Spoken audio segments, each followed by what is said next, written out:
Assalamualaikum warahmatullahi wabarakatuh.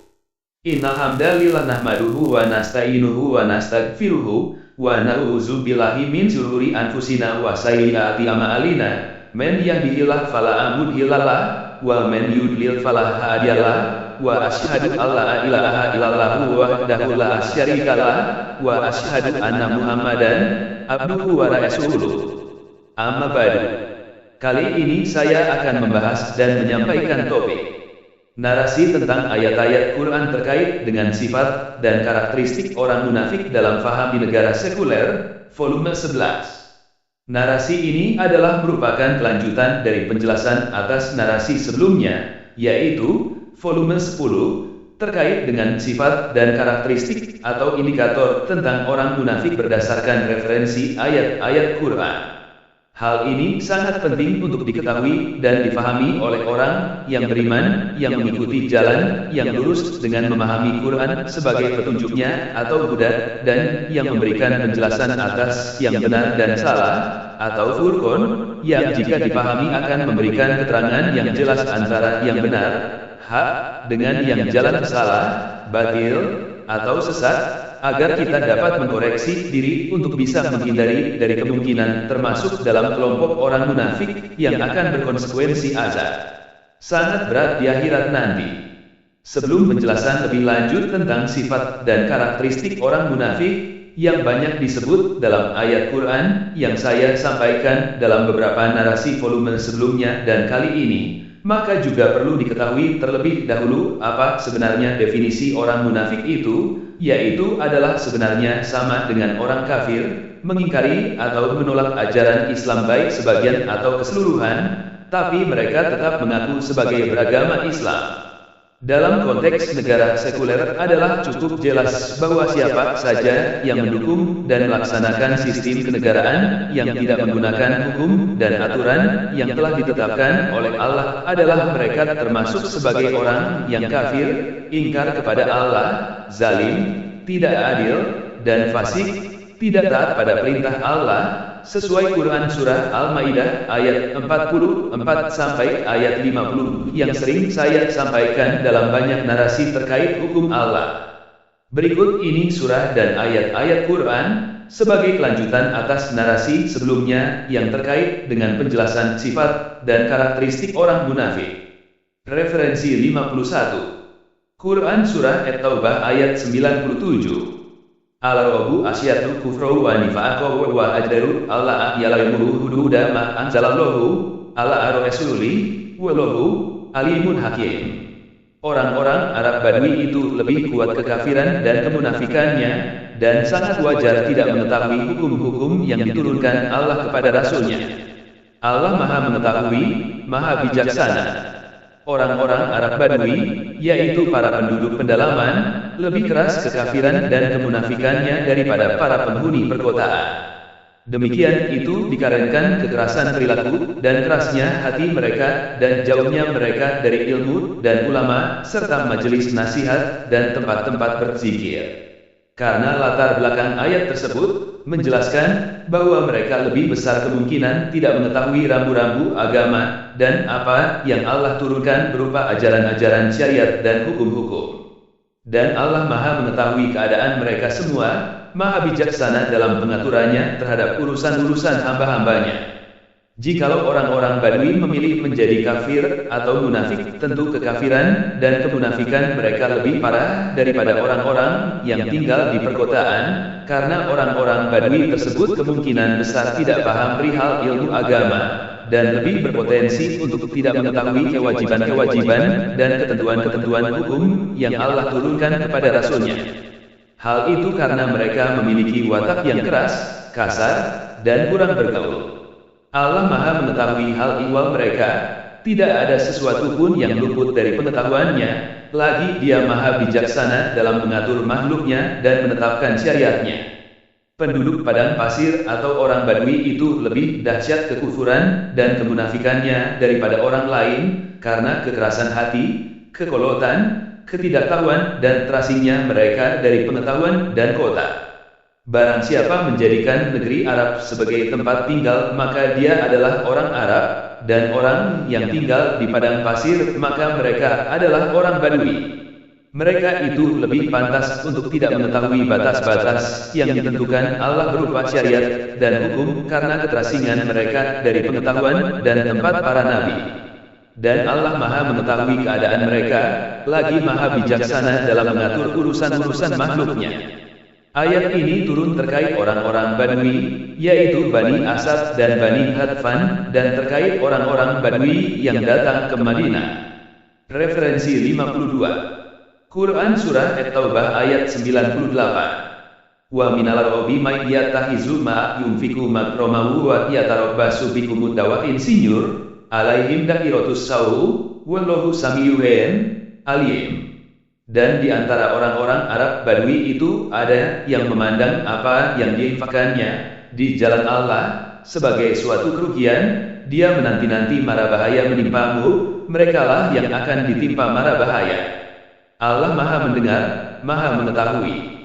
Ayat ini menjelaskan tentang sebagian orang Arab Badui, penduduk gurun, yang memandang harta yang mereka sedekahkan sebagai beban atau kerugian dan selalu menanti-nanti agar umat Islam mengalami kesulitan. Allah SWT Maha mendengar dan Maha mengetahui segala tindakan dan niat mereka. Penjelasan ayat. Dan di antara orang-orang Arab Badui itu ada yang memandang apa yang diinfakannya di jalan Allah sebagai suatu kerugian. Ini mengacu pada sikap sebagian orang Badui yang tidak ikhlas dalam berinfak dan menganggapnya sebagai beban, bukan sebagai ibadah atau jalan menuju kebaikan. Dia menanti-nanti mara bahaya menimpamu. Mereka justru berharap dan menantikan keburukan menimpa umat Islam, karena tidak senang dengan kekuatan dan kemajuan kaum muslim. Merekalah yang akan ditimpa mara bahaya. Allah SWT menyatakan bahwa justru mereka yang akan mengalami keburukan dan kehancuran. Allah Maha mendengar, Maha mengetahui. Penutup ayat ini menegaskan bahwa Allah SWT mengetahui segala perkataan dan perbuatan mereka, serta mengetahui niat dan keadaan hati mereka yang sebenarnya. Konteks ayat ini termasuk dalam surah At-Taubah, yang banyak membahas tentang kemunafikan dan sikap orang-orang yang tidak tulus dalam beriman, terutama di masa Nabi Muhammad SAW. Dan di antara orang-orang Arab Badui itu ada yang memandang apa yang diinfakannya di jalan Allah sebagai suatu kerugian, karena mereka tidak percaya adanya pahala atas amal saleh, sehingga mereka beranggapan bahwa harta yang diinfakkan akan lenyap begitu saja. Dia menanti-nanti mara bahaya menimpamu, yakni Nabi Muhammad dan umat Islam, karena keengganan mereka membayar zakat dan karena kebencian mereka kepadamu. Padahal merekalah yang akan ditimpa mara bahaya, dengan semakin tersebarnya ajaran agama Islam dan mereka akan mendapat siksa di akhirat. Allah Maha mendengar perkataan mereka, Maha mengetahui perbuatan mereka. Dalam ayat ini diterangkan contoh lain dari sifat orang Badui yang munafik, yaitu mereka yang menyumbangkan sebagian dari harta benda mereka untuk berjihad di jalan Allah, akan tetapi dengan jalan riya. Mereka menganggap harta benda yang mereka berikan, baik karena ketaatan mereka maupun karena terpaksa demi menjaga keselamatan diri dan kaum mereka dari hal-hal yang tidak mereka inginkan. Mereka memandang bahwa infak tersebut sama sekali tidak mendatangkan kemanfaatan apapun bagi mereka di akhirat kelak, karena mereka tidak beriman pada adanya hari kebangkitan, di mana setiap orang akan menerima balasan atas segala perbuatan yang telah dilakukannya di dunia ini. Menurut keterangan Ibnu Zaid, orang-orang yang dimaksudkan dalam ayat ini adalah Bani Asad dan Bani Gatafan. Selain sifat-sifat jelek di atas, orang-orang munafik tersebut selalu mengharapkan dan menanti-nanti datangnya malapetaka yang menimpa kaum muslimin sehingga kekuatan mereka menjadi lemah. Bila hal itu terjadi, maka orang-orang munafik itu tidak perlu lagi menyumbangkan harta benda mereka untuk kepentingan jihad. Dalam kenyataannya, mereka selalu menunggu-nunggu agar kaum musyrik dan Yahudi dapat mengalahkan kaum muslimin. Akan tetapi, setelah tipu daya mereka tidak membawa hasil, maka mereka menunggu wafatnya Rasulullah SAW, karena mereka menganggap bahwa dengan wafatnya Rasulullah agama Islam pun akan sirna dan lenyap dari muka bumi. Karena sikap dan pandangan mereka yang semacam itu, maka dalam ayat ini Allah menegaskan bahwa merekalah yang akan ditimpa malapetaka itu, sedang kaum muslimin tidak akan mengalami malapetaka, bahkan mereka akan memperoleh pertolongan dari Allah. Di samping itu, musuh-musuh Islam akan menemui kegagalan serta ditimpa azab di dunia ini sebelum mendapat azab yang lebih hebat di akhirat kelak. Pada akhir ayat ini kembali ditegaskan bahwa Allah Maha mendengar segala ucapan hambanya yang mengekspresikan perasaan hatinya dan mengetahui rahasia yang terkandung dalam hati mereka, apakah itu berbentuk keimanan atau kekafiran, keikhlasan atau kemunafikan. Allah akan memberikan balasan kepada mereka akibat ucapan dan perbuatan mereka itu. Referensi 53. Quran Surah At-Taubah ayat 101.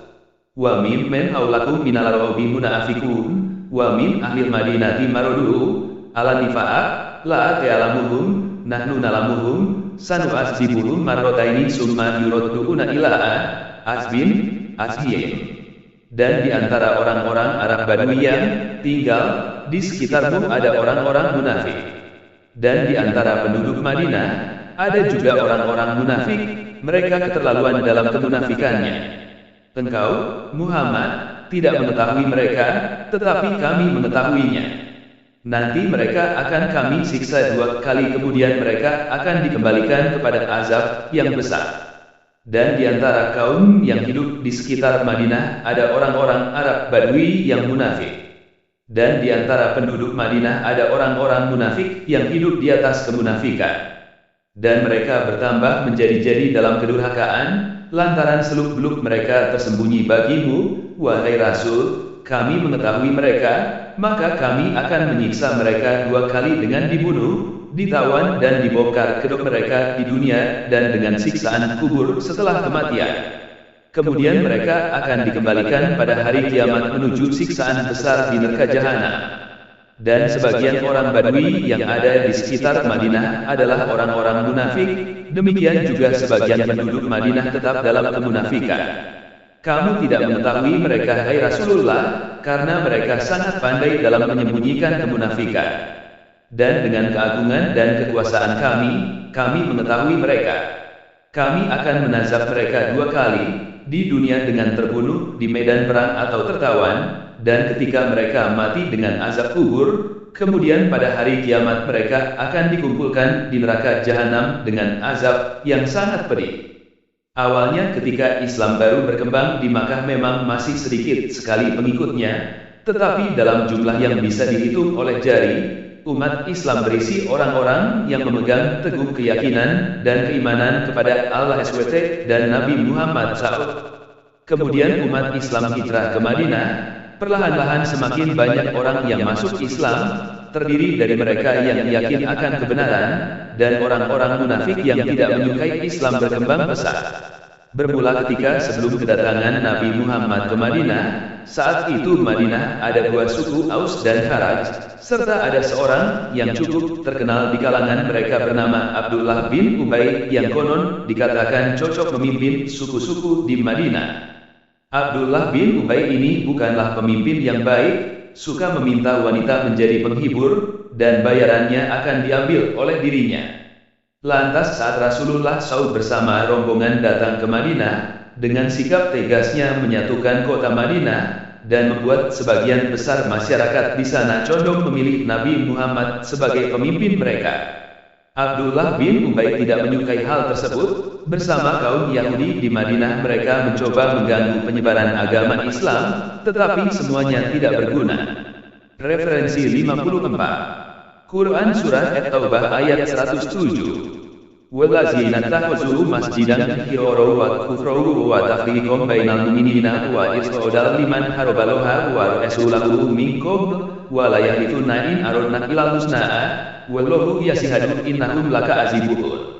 Dan di antara orang-orang munafik itu ada yang mendirikan masjid untuk menimbulkan bencana pada orang-orang yang beriman, untuk kekafiran, dan untuk memecah belah di antara orang-orang yang beriman, serta untuk menunggu kedatangan orang-orang yang telah memerangi Allah dan Rasul-Nya sejak dahulu. Mereka dengan pasti bersumpah, kami hanya menghendaki kebaikan. Dan Allah menjadi saksi bahwa mereka itu pendusta dalam sumpahnya. Orang-orang munafik yang membangun masjid dengan tujuan menimbulkan mudarat bagi kaum mukminin dan kekafiran kepada Allah dan memecah belah di antara kaum mukminin, supaya sebagian mereka sholat di masjid itu dan meninggalkan masjid Quba, yang kaum muslimin mengerjakan sholat di dalamnya. Maka akibatnya akan membuat kaum muslimin berpecah belah dan tercerai-berai disebabkan hal tersebut dan menunggu orang yang akan memerangi Allah dan Rasulnya sebelumnya, yaitu Abu Amir, sang pendeta yang fasik, supaya menjadi kesempatan untuk memperdayai kaum muslimin. Dan orang-orang munafik itu benar-benar bersumpah bahwa mereka sesungguhnya tidak menginginkan pembangunan masjid itu kecuali sekedar kebaikan semata dan ibadah terhadap kaum muslimin dan melonggarkan orang-orang lemah lagi tidak berdaya untuk berjalan menuju masjid Quba. Dan Allah bersaksi bahwa sesungguhnya mereka itu benar-benar berdusta dalam sumpah yang mereka nyatakan. Dan sungguh masjid tersebut telah dihancurkan dan dibakar. Dan orang-orang munafik yang mengkhianati Rasulullah dan orang-orang beriman, dan melakukan kejahatan yang sangat besar, pemimpin mereka adalah Miqlal Abu Amir Ar-Rahib yang memerintahkan mereka untuk mendirikan Masjid Hira sebagai tempat menyusun tipu daya, menyebarkan fitnah, memecah belah kaum muslimin karena dapat memalingkan mereka dari Masjid Quba, dan sebagai tempat untuk menunggu kedatangan orang yang memerangi Allah dan Rasulullah sebelumnya yaitu Abu Amir Ar-Rahib. Mereka menegaskan perkataan dusta mereka dengan bersumpah bahwa mereka tidak bermaksud membangun masjid itu kecuali untuk kebaikan dan berbuat baik kepada orang-orang lemah yang tidak mampu berjalan menuju Masjid Quba. Namun Allah Maha mengetahui kedustaan perkataan dan perbuatan mereka. Situasi yang sama dengan kondisi saat di zaman Nabi tentu juga akan selalu tetap ada dimanapun orang munafik yang masih mendirikan masjid untuk tujuan melemahkan umat Islam melalui pengajaran doktrin atau ideologi sekuler yang bertentangan dengan syariat Islam di dalam masjid yang mereka bangun tersebut, sehingga umat Islam yang berakidah lurus harus tetap berhati-hati agar dapat terhindar dari pengaruh mereka. Referensi 55 Quran Surah At-Taubah ayat 124. Wa iza ama unzilat suratum faminhum may yaqulu ayyukum zadatuhu hazihi imana'a fa ammal ladzina amanu fazadatuhum imanan wa hum yastabsirun. Dan apabila diturunkan suatu surat maka di antara mereka orang-orang munafik ada yang berkata, siapakah di antara kamu yang bertambah imannya dengan turunnya surat ini? Adapun orang-orang yang beriman, maka surat ini menambah imannya dan mereka merasa gembira. Ayat ini menjelaskan bagaimana orang munafik dan orang beriman memiliki reaksi yang berbeda terhadap turunnya wahyu Al-Quran, sementara orang munafik menolaknya dengan ejekan, orang beriman justru bertambah imannya dan merasa gembira karenanya. Perbedaan reaksi. Ketika suatu ayat Al-Quran diturunkan, orang-orang munafik akan bertanya, siapakah di antara kamu yang bertambah imannya dengan surat ini, sebagai bentuk pengingkaran dan ejekan terhadap ayat Allah? Bertambahnya iman. Sebaliknya, orang-orang yang beriman akan bertambah imannya dengan memahami, meyakini, dan mengamalkan isi surat tersebut. Rasa gembira. Orang beriman merasa gembira dengan bertambahnya iman dan keyakinan yang diberikan oleh Allah, menunjukkan bahwa mereka menerima kebenaran wahyunya. Kekufuran bertambah. Ayat berikutnya, surat At-Taubah ayat 125, melengkapi ayat ini dengan menjelaskan bahwa orang yang di dalam hatinya ada penyakit akan bertambah kekafirannya akibat turunnya wahyu tersebut. Dan apabila Allah menurunkan satu surah dari surat-surat Al-Quran kepada Rasulnya, maka ada dari orang-orang munafik yang berkata, sebagai bentuk pengingkaran dan mengolok-olok, siapakah di antara kalian yang surat ini menambah imannya kepada Allah dan ayat-ayatnya? Maka adapun orang-orang yang beriman kepada Allah dan Rasulnya, turunnya surah itu menambah keimanan mereka dengan mengetahuinya, mentadaburinya dan meyakininya, serta mengamalkannya, dan mereka bergembira dengan apa yang Allah berikan kepada mereka berupa keimanan dan keyakinan. Jika suatu surat Al-Quran yang agung diturunkan, orang-orang munafik menghinanya dengan saling berkata di antara mereka, siapa di antara kalian yang bertambah keimanannya kepada Allah dengan turunnya surat ini? Adapun orang-orang beriman, mereka bertambah keimanannya dengan turunnya surat ini, karena mengandung petunjuk dan tanda-tanda yang menunjukkan keagungan Allah, dan mereka berbahagia dengan turunnya cahaya dan pahala ini. Apabila Allah menurunkan sebuah surah, Al-Quran, kepada Rasulnya Allahu alaihi wasallam, maka sebagian orang munafik akan bertanya dengan nada mengejek dan menghina, siapa di antara kalian yang imannya kepada ajaran yang dibawa Muhammad bertambah karena surah itu?